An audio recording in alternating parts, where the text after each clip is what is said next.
commercial property, apartments, retail space, office buildings, etc. Much like a REIT, an individual DST may hold title to multiple properties at one time. If the DST contains multiple assets, please note it may be necessary to file a tax return in each state the DST has properties. You need more? Yeah, keep doing it. Why invest in a DST? Inventory is always available for 1031. There's a minimum investment of 100,000. Okay, it says YouTube is not receiving enough video to maintain smooth streaming, and mine was glitching too. Open widget.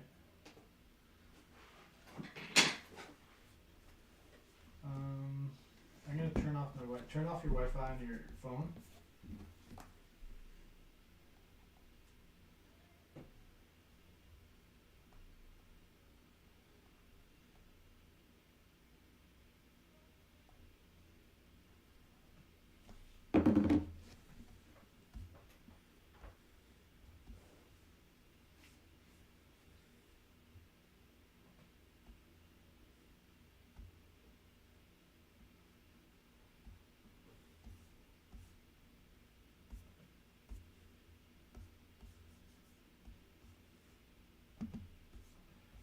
So it keeps pausing. Mm-hmm.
What is going on, everybody?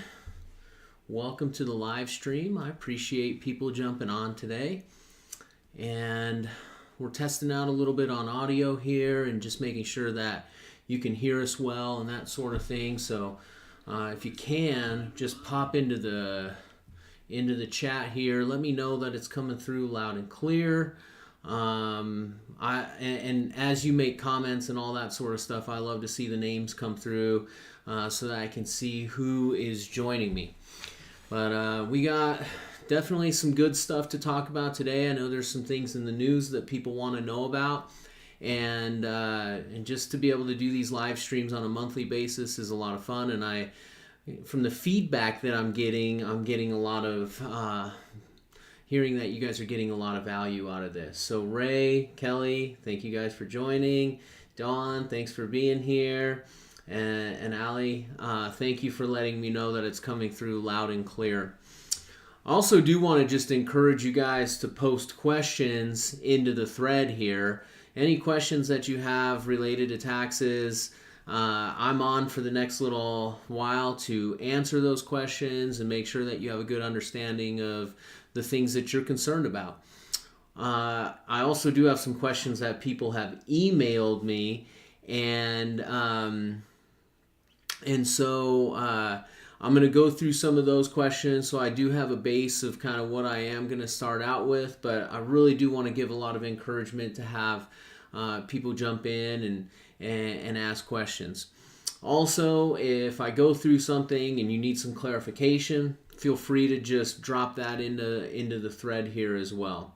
So anyhow, I'm going to get into it.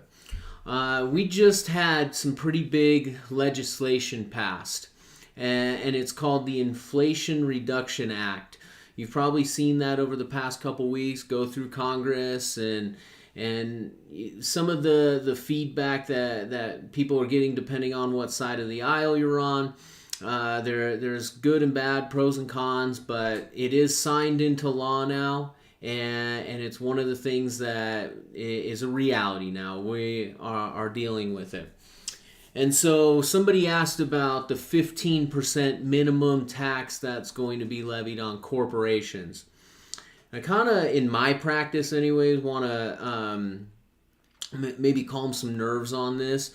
This is related to C corporation income. And that minimum tax is only going to apply for people who have over $1 billion in revenue. And I would love if there's people who are joining me on this type of thing that have C corporations with over $1 billion. But the clients that I'm typically focused on and have been working with are definitely under that threshold. But so it's not really necessarily something that we have a lot of concern about in small business. And the reality is a lot of the Inflation Reduction Act, and I still have a little bit more to read on it, but a lot of the Inflation Reduction Act really doesn't have a huge impact on what is happening in small business right now, other than possibly the $80 billion that they've given the IRS. Now, that is concerning, but it's also, on another hand, could be really good. The IRS, especially in the past couple of years, we've figured out that they are very much understaffed. They don't have enough people to answer phones. They don't have enough people to resolve issues that business owners are having. And so hopefully, and you know, we're waiting to see on this, but out of the $80+ billion, you know, I did see that $4 billion of it was earmarked for technology improvements, which I think is, you know, you needed to probably triple or quadruple that number to catch them up from a technology standpoint. But hopefully from a staffing perspective, there's going to be more people who can kind of hop on and help out with some of those types of issues that we're having. So that being said, it remains to be seen, but I don't really think that $80 billion would be being invested in the IRS if there wasn't some plans to expand their return on that. And so I do think what we will see is a big uptick in audits. I also do think that there is going to be a lot of time that's going to be needed to get revenue agents up to speed. I mean, you can't just go hire, thousands of people off the street and expect them to go through and start auditing people's tax returns. They don't, have the skill sets there. So there is going to be some of that kind of stuff that just remains to be seen. But what I really want to emphasize with this is making sure that you're really dotting your I's and crossing your T's in how you run your business internally. And that is such a huge piece of what happens in IRS audit, IRS examination. They want to make sure that you are operating the way that you should be. And if you are, that does calm the nerves for sure. So, I'm emphasizing bookkeeping, making sure that you're keeping your books, keeping receipts, making sure that you're keeping a mileage log, making sure that you're doing reimbursements for things that you pay for personally, and just going through your tax return and making sure that it's accurate and that we've done the things that we should be doing. So that's a huge thing when it comes to what's happening with the IRS audits, the $80 billion. I know it's a big talking point to be able to say, hey, they're coming after you and all that sort of stuff. And to some degree, I would take that. I would say, yeah, maybe they are coming after you, but we have the opportunity to prepare ourselves and make sure that our ducks are in a row. And so those will be some of the things that I'll focus on a lot in Prosperity Society and have so far. If you viewed some of our videos, you'll see that I'm really focused on how to be compliant, how to make sure that you're doing things the right way. And so those are a couple things from the tax front that I think are big within this bill. Now, there's other stuff that's in there. There's expanded health insurance benefits. It's an expansion of the Affordable Care Act. And so there's money that's being put into making sure that people who had subsidies for health insurance, that they continue to receive those subsidies. So you have some of that kind of stuff. There's a capping of prescription drug costs that need to be looked at. And so few benefits like that are out there as well. One of the other things that you maybe have read about or noticed is that there's a big investment in clean energy, and there's energy credits that are being extended, expanded, and that sort of thing. And so those are things that you can take advantage of if you are buying an electric car, for example. There's a credit that goes along with that. There are some things when you make improvements on your home, along the lines of replacing maybe your HVAC system or your pump system with solar type stuff. There are residential energy credits that are out there. So those are things that I would probably do in separate videos, but I wanted to just make sure that you were aware of those things. If you're in tech businesses and you're developing technology, research and development credits can be really, really awesome for somebody that's developing a process. And internally we would use kind of a specialty firm that would look at those types of things to make sure the certain types of expenses that you have with developing that are expenses that qualify for the credit. So increased research and development credits is something that's really, really big when it comes to if you're in a tech type of space. So Inflation Reduction Act, we'll see.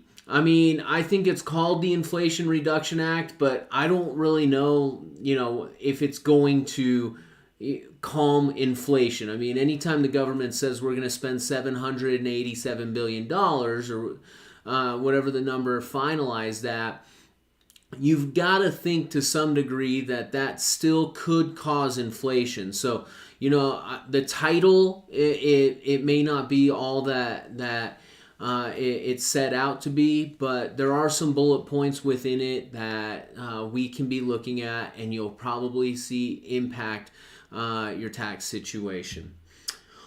All right, somebody says, I haven't done my 2021 tax return yet. Am I in trouble? No, you're not in trouble. 2021 tax returns, personal tax returns, are due October 15th. So outside of this video, if you called me up, I am either going to be working on people's 21 tax returns, or maybe spending some time with my kids over the next 2 months. So that's something that you don't need to be too stressed about right now, but you should be starting to get your stuff together. What is the AirCon credit? I have not heard of the AirCon credit, so that'll be something that I'd need to look at a little bit closer. I haven't seen that, so that's something I could take a peek at. But let me get into a little bit of real estate stuff.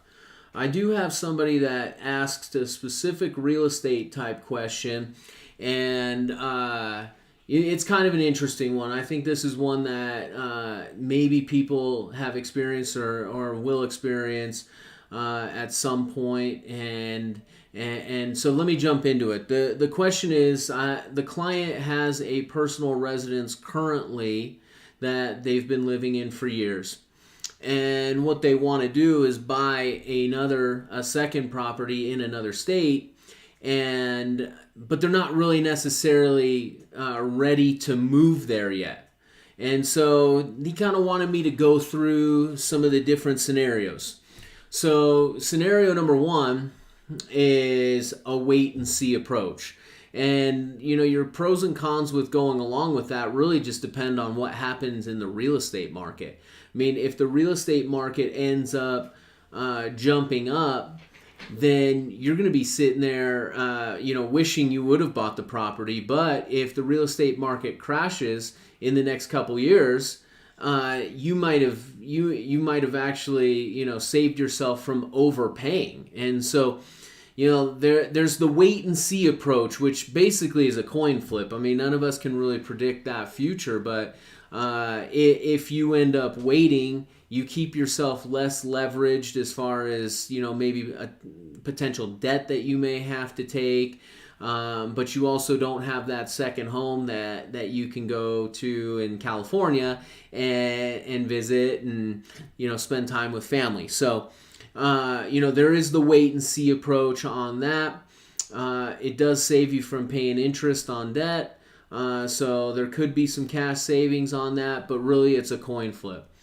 Let's say that you're like, you know what, I don't want to wait. I actually do want to buy it, but what do I do with that property? So scenario number one would be, I'm going to buy this property and I'm just going to rent it. So you find a renter, have them sign a lease, and you do that for the next 2 to 3 years, and until you're ready to move in, and you have an income stream. So maybe somebody's paying the majority of the mortgage, or maybe they're paying all of the mortgage for you, and so you build equity in that, and in the meantime you have a rental. So your tax return has a rental on it, but after interest, taxes, depreciation, it probably wipes out at least most of the interest or the rental income that you would have. And so it's really kind of from tax perspective, it's probably going to wash out because it's a rental property, but you have somebody that is there at the property, hopefully taking care of it and keeping it up to date and that sort of thing. But you have a chance to rent it for a few years.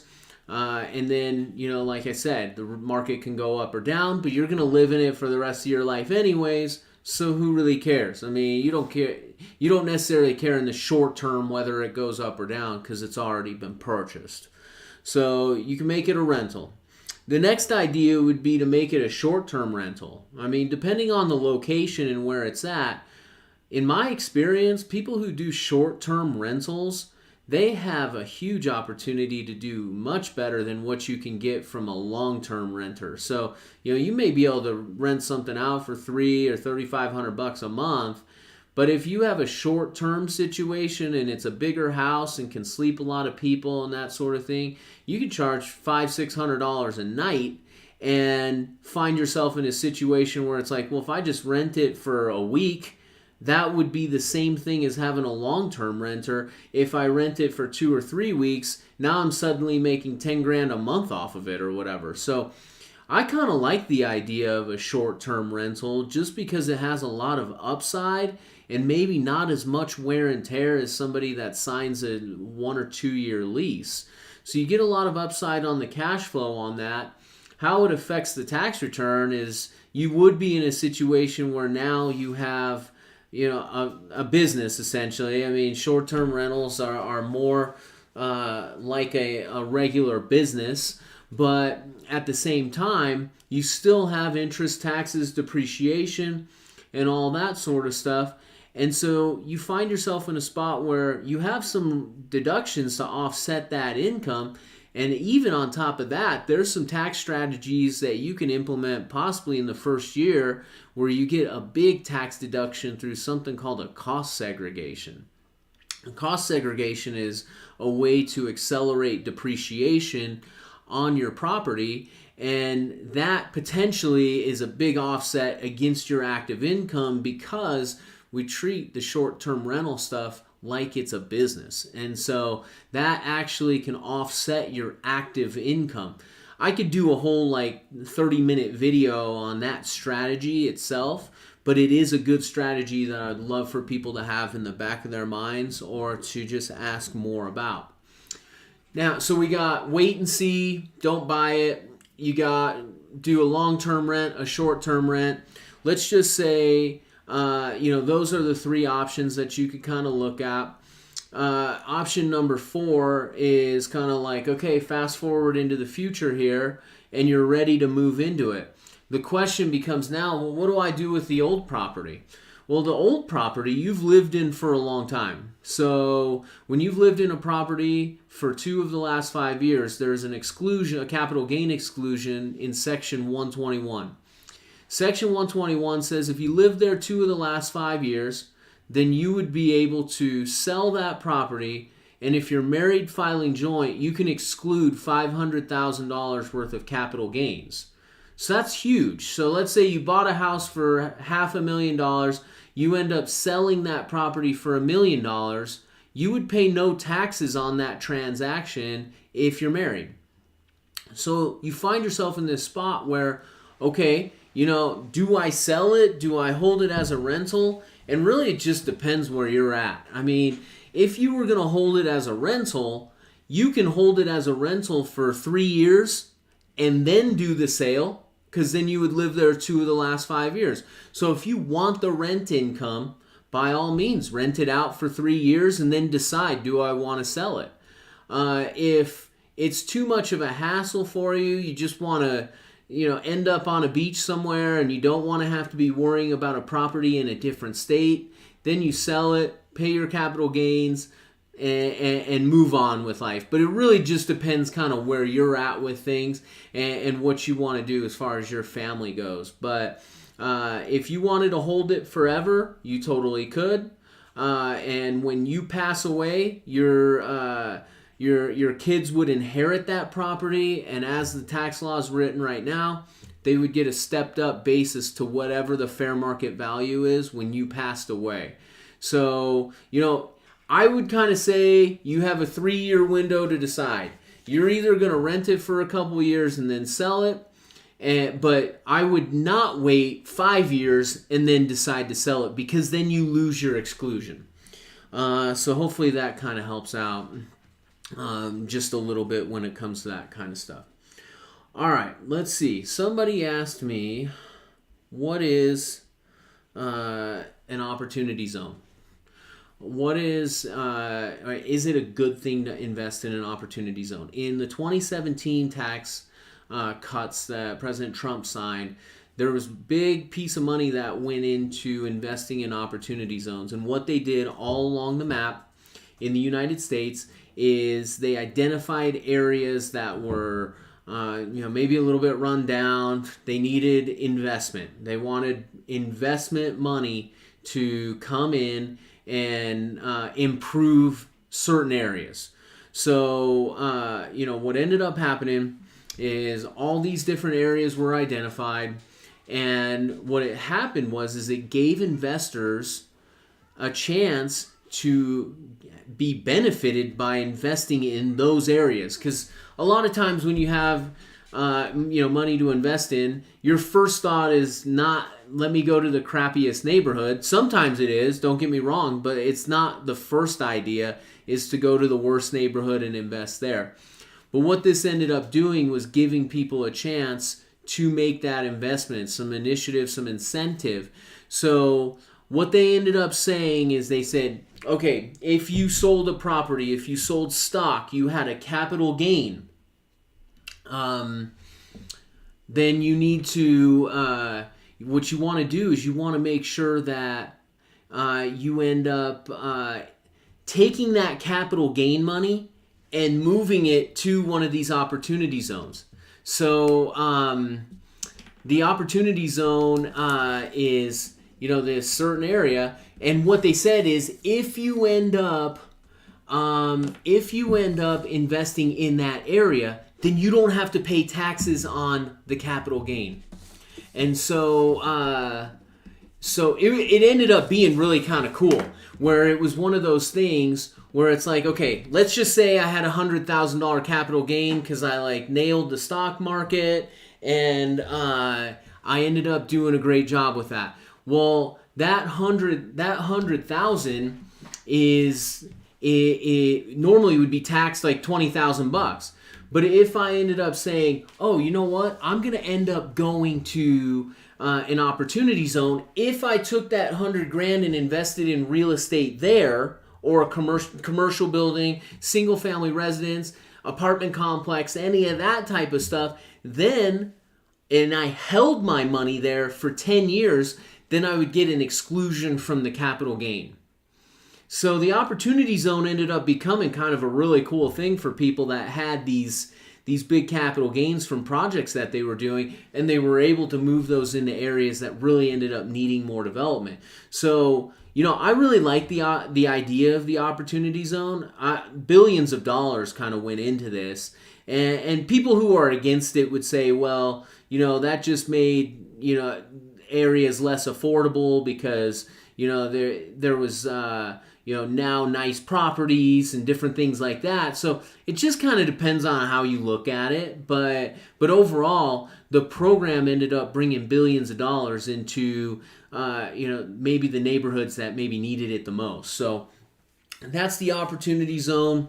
And if somebody asks me, is it a good idea to invest in an opportunity zone? I mean, I think if you have a big capital gain from something and you have a chance to not pay taxes on it, there's a trade-off. You have to give the money up and invest in something else, but that can be a really, really good tax planning tool. So that's kind of my opinion on the opportunity zone. All right, another way that people don't pay taxes, and we're talking about real estate here, so I might as well kind of just stay on track with this. But somebody asked me, should I invest in a Delaware statutory trust? And a Delaware statutory trust is something that is used in conjunction with a 1031 exchange. A 1031 exchange is when you sell a property, you've got a capital gain, and then you take that money that you receive from that capital gain, roll it into a like-kind property, and it's a way that you can defer your taxes. So it's basically like if you've heard, well, if I sell my property and roll it into something else, don't I not have to pay taxes on it? You've probably heard it said that way in simple terms. Yeah, that's what it is. A Delaware statutory trust was kind of created just as like a maybe a little bit more of an advanced way of doing a 1031 exchange. It was meant for people who maybe wanted to potentially invest in bigger projects like apartment complexes and big commercial properties, different things like that, and maybe they didn't have all the money to get into. So, what ends up happening is a lot of people kind of end up getting into a Delaware statutory trust. It kind of operates similar to a real estate investment trust and can still receive a exclusion of their capital gains, but they're doing it because they have a tenant in common. They have other investors that are all along with it. So this is something that's pretty rare. I will say that I don't really see it a ton in my practice. I've maybe dealt with it one or two times, over the past few years. And it's one of those things that can be really good. You get monthly income. They have internal people who operate it all, and if they're normally on the up and up, you're getting monthly income from, say, a college apartment or something along those lines. I've seen people who would, maybe they sold a big piece of land or something like that, and then kind of maybe were older and just wanted set income coming in every month, tend to like roll it into something bigger like that where they get guaranteed monthly income. You don't need a lot of money to get into it, and that's a way that people are like, I'm invested in an apartment complex or a big office building or something like that without having to have $40 million. So that could be good. Question come through, says, do you like Delaware or Wyoming better for businesses in general? That's more of a legal question. A lot of C corporations set up in Delaware. And then, Wyoming is a state where they have anonymity laws. So if you own an LLC and you have Wyoming as where you created that LLC, they're not going to just advertise who owns that LLC. So a lot of people like Wyoming because they give that anonymity. And, I know that there's places that are set up that put asset protection packages together and really kind of have, some protection and shielding when it comes to Wyoming for laws. So I see a lot more Wyoming. I don't know if that's because we're on the West Coast, but I see a lot more Wyoming than Delaware. I know both states are very business friendly. I know for the most part, business licenses are cheap and that sort of thing. But anytime somebody's kind of figuring where should I structure and that sort of thing, I think that's important to have a consultation on and just make sure that you really need it, number one. Number two, that, it's not just something like, oh, I heard I have to do it this way. Because there is a lot of misinformation out there. But most of the businesses that I deal with are just set up in whatever state they live in. And even if you did set up a business in Wyoming, for example, let's say like I'm a CPA and I live in Utah. Even my business is actually set up in Nevada. I'm a Nevada PLLC. But even though I now live and work in Utah, I still have to register my business in Utah. If I wanted to, maybe set up in Wyoming to get some anonymity, I totally could. But the name of my business is my name. So I'm not really going to get a lot of anonymity on that sort of thing. So it really just depends on your situation. If you live in California, and let's say you're operating a business out of California, California has a minimum $800 LLC tax. And so a lot of times what people try to do is they say, well, I'm just going to go set up in Nevada or Wyoming and avoid the California LLC tax.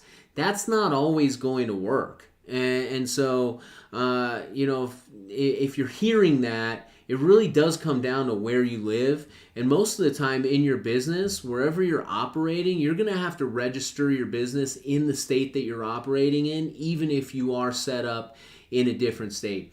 Now, a lot of times what somebody will do is they'll do something like, well, okay, fine. I'll set up in California and I'll have ABC LLC that's selling widgets online or whatever. But then what they'll do is they'll set up another Wyoming LLC and have the Wyoming LLC own the California LLC.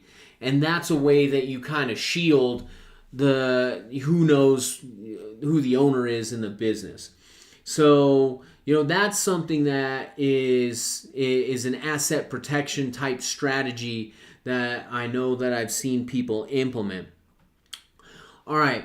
Another question that I ended up getting is along the lines of these residential energy credits, maybe even some home builder credits, commercial building credits. There's a section called 45L in the code. Code section 45L, be upfront, is not something that I deal with a ton, but it is a specialized type credit that is out there for people who are developing properties that are energy efficient. So 45L is going to be, and there's going to be specialty firms that specialize in calculating out your 45L credit. So if you're out there and you're developing let's say you're building a commercial building, you're building an office building. If you put solar roof panels on and, inside you have energy efficient lighting and you have a energy efficient HVAC system and all that sort of stuff, 45L is going to come into play on something like that. So, there is money that is being contributed into energy efficient type stuff. And so it's important to know that if you are working on a project like that, you definitely want to hire one of these specialty firms to come out and help you calculate the credit. But internally for me, that's not necessarily a credit that I'm seeing a ton, or that's not necessarily a calculation that probably most CPAs are going to be really focused on. And CPAs are most likely going to say, we want you to consult with a specialty firm that deals specifically with the 45L calculations. And I do the same thing with cost segregations. I do the same thing with conservation easement stuff.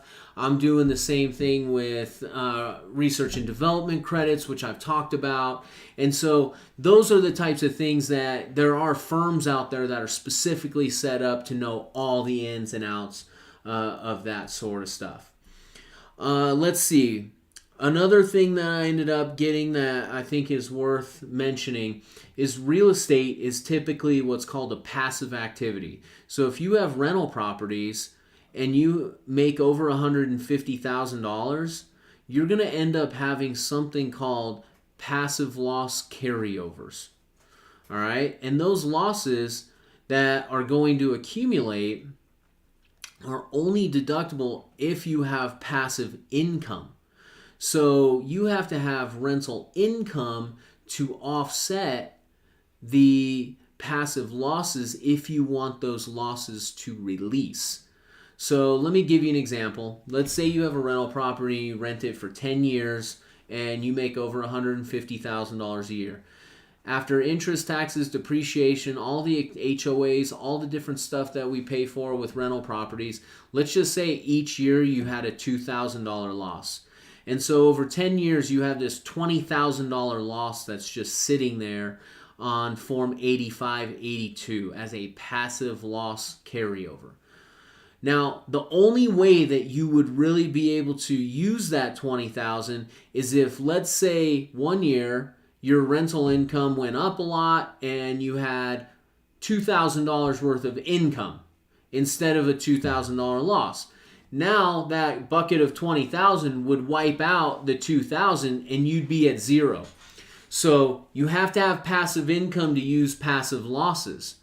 Now, what ends up happening sometimes is, let's say you have multiple rental properties. Let's say you had 3 rental properties and that same thing happened for all of them. What ends up happening is you would be able to use some of those passive losses to offset rental income from any of the other properties. So if you had a lot of passive losses on one, you could utilize those if you had passive income on others. Nothing wrong with that.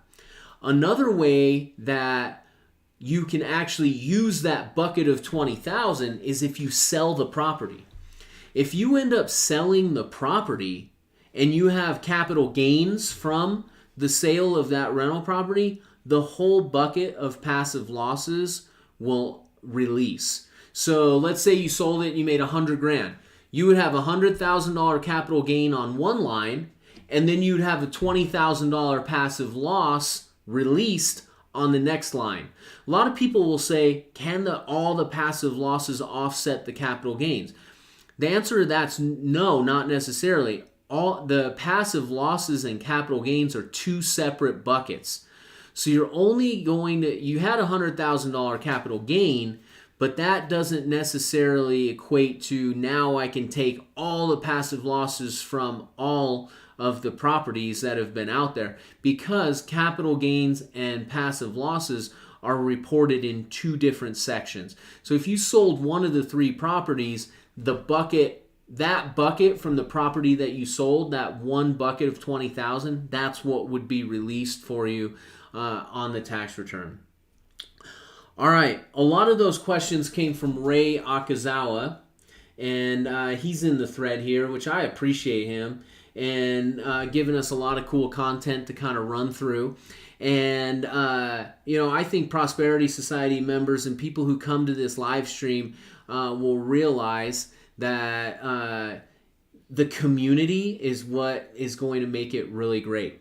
And having people who log on to these things and listen to them and ask questions, because the same things that a lot of you guys are asking about, there's going to be other people who are dealing with the same type of stuff. So anyways, I'm continuing to build this community. I'm continuing to do more videos on a weekly basis related to Prosperity Society. You've probably seen a bunch of my emails that are going out to help you guys out. But I really want to encourage people to log into our video database and start looking at those. It's one thing to do the videos and put them out there, but I need people to go down that rabbit hole every once in a while and just say, you know what, I'm going to soak in a bunch of Ronnie's videos and make sure that I'm on the up and up and I'm doing things the right way. Maybe just to seed this a little bit, in the coming months, after I get through extension season, really September and the first half of October are really big when it comes to me doing taxes. Like, I'll file a couple hundred returns in the next 2 months.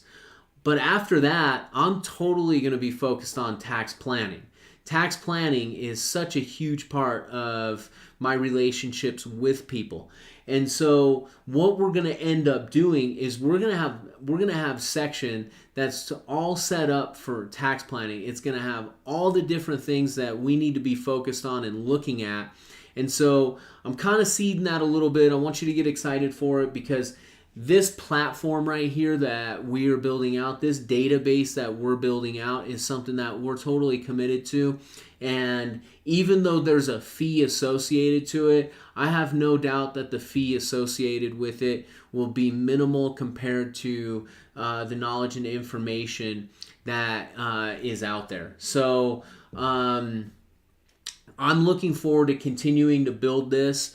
And I hope that you guys will join me in it and give me suggestions, give me different things that you want to see as part of the platform, because I'm always looking for videos that I know will help people. So feel free to get through that type of stuff, and I would love to continue to just build this out. But I know it takes a little bit of time, but the community will definitely grow. And my hope is that it's a community that helps each other. So, anyways, that's probably it for me today. I do appreciate everybody coming in and joining me today, and I hope everybody has a great day. Thanks so much.